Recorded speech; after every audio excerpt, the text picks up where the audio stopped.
चलिए देखते हैं कि इसमें कौन कौन सा पार्ट्स ऑफ स्पीच यूज हुआ है। इसमें कौन कौन सा पार्ट्स ऑफ स्पीच यूज हुआ है आप लोग को बताना है, ठीक है। तो चलिए बताइए सबसे पहले कि ये क्या है।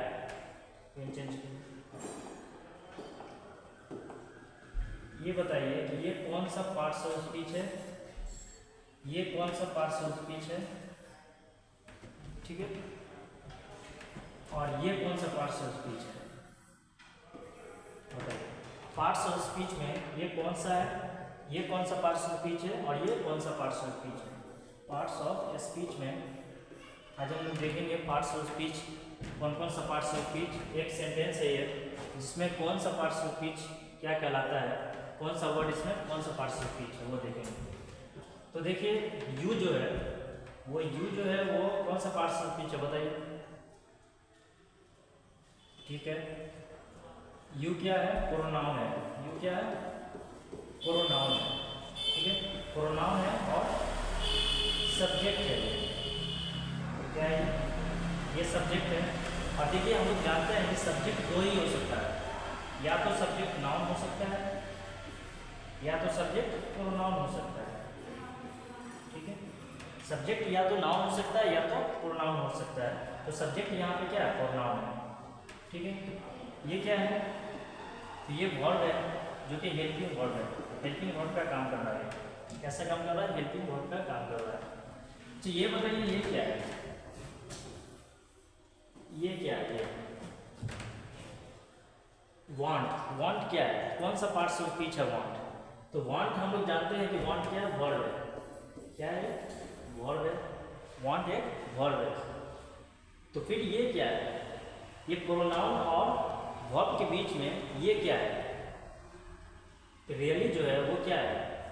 तो रियली जो है वो हम लोग जानते हैं एडवर्ब है। क्या है ये, एडवर्ब है। रियली को एडवर्ब मानेंगे तो ये डू हो गया हमारा हेल्पिंग वर्ब, यू हो गया प्रोनाउन, रियली हो गया एडवर्ब। इसका एक रूल है उसको भी समझ लीजिए। कभी भी हमारा जब हेल्पिंग वर्ब और एक्शन वर्ब या मेन वर्ब बोलिए इसको या फिर एक्शन वर्ब बोलिए, एक्शन वर्ब या फिर मेन वर्ब, हेल्पिंग वर्ब और एक्शन वर्ब या मेन वर्ब, इसके बीच में कभी भी कुछ आएगा तो इसको याद रखिएगा, कभी भी कुछ भी आएगा तो वो हमेशा क्या होगा, एडवर्ब होगा। वो क्या होगा, एडवर्ब होगा। तो एडवर्ब कहाँ, मेन वर्ब। अब बोलिएगा आप ये है तो हम इसको मान के चल रहे हैं हेल्पिंग वर्ब और ये मेन वर्ब, इसके बीच में जो आएगा वो क्या होगा, एडवर्ब होगा। तो ये हमारा एडवर्ब हो गया। उसके बाद आता है ये टू क्या है और टॉक क्या है, बताइए टू क्या है और टॉक क्या है। तो देखिए इसको अलग अलग नहीं पढ़ना है हमको इसको एक साथ पढ़ना है, एक साथ लेना है इसको।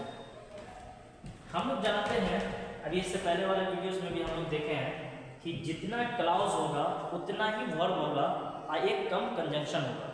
तो यहाँ पे एक वर्ब, तो यहाँ पे कोई कंजंक्शन दिख रहा है आपको, कंजंक्शन तो मुझे नहीं दिखा, कोई कंजंक्शन नहीं है, इसका मतलब एक ही वर्ब यूज़ होना, ठीक है। एक ही वर्ब यूज़ होगा, बिना कंजंक्शन का है तो एक ही वर्ब यूज़ होगा। तो एक वर्ब तो हम यहाँ यूज़ कर लिए वर्ब, दूसरा वर्ब हो ही नहीं सकता। एक सेंटेंस में जब कंजंक्शन जीरो हो तो एक ही वर्ब आएगा, दूसरा वर्ब हो ही नहीं सकता। तो जब एक वर्ब हम लोग यूज़ कर लिए हैं तो दूसरा वर्ब तो आ ही नहीं सकता, लेकिन वर्ब को आना है तो वर्ब क्या करेगा कि वर्ब अपना रूप को चेंज करके आएगा। वर्ब नहीं आएगा, वो अपने रूप को चेंज कर लेगा। तो ये बन गया।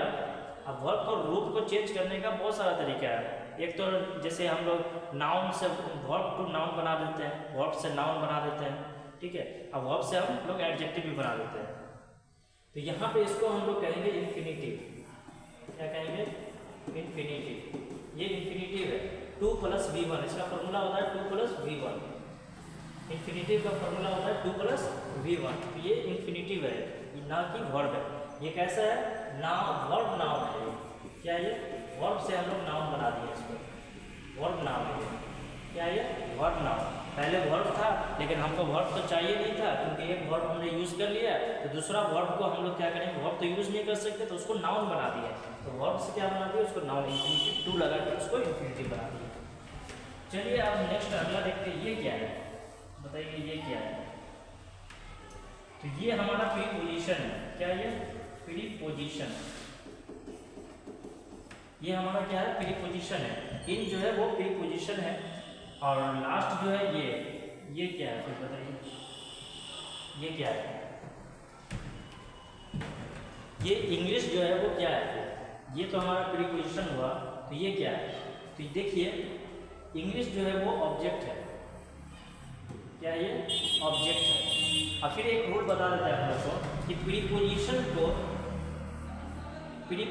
को ऑब्जेक्ट चाहिए, प्रीपोजिशन को क्या चाहिए, ऑब्जेक्ट चाहिए, और ऑब्जेक्ट चाहिए, प्रीपोजिशन को ऑब्जेक्ट चाहिए, और ऑब्जेक्ट दो ही हो सकता है, या तो नाउन या तो प्रोनाउन।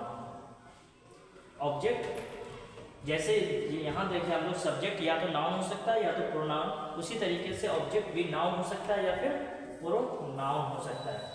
तो ये हमारा, और प्रीपोजिशन के बाद प्रीपोजिशन को क्या चाहिए, ऑब्जेक्ट चाहिए, प्रीपोजिशन को अपना ऑब्जेक्ट चाहिए, तो प्रीपोजिशन है उसके बाद जो आएगा वो इसका ऑब्जेक्ट है, ये इस प्रीपोजिशन का ये ऑब्जेक्ट है, ठीक है। तो ये हम लोग देखे हैं कि एक सेंटेंस को किस तरह से पूरे पार्ट्स को उसको तोड़ के हम लोग कैसे अलग अलग किए पार्ट्स ऑफ स्पीच। तो ये हमारा हेल्पिंग वर्ब, ये हमारा फिर प्रोनाउन, रियली जो है दो हेल्पिंग वर्ब और मेन वर्ब के बीच में कभी भी कुछ आएगा तो वो एडवर्ब कराएगा। उसके बाद एक मेन वर्ब आ गया तो दूसरा हमारा मेन वर्ब नहीं आ सकता क्योंकि एक भी कंजंक्शन इसमें यूज नहीं हुआ है, तो दूसरा हम उसको वर्ब नाउन बना दिए, वर्ब था पहले टॉक, उसमें टू लगा के इन्फिनिटिव नाउन बना दिया, ठीक है। उसके बाद इन जो है वो हमारा प्रीपोजिशन हो गया और इंग्लिश जो है वो हमारा ऑब्जेक्ट हो गया, ठीक है।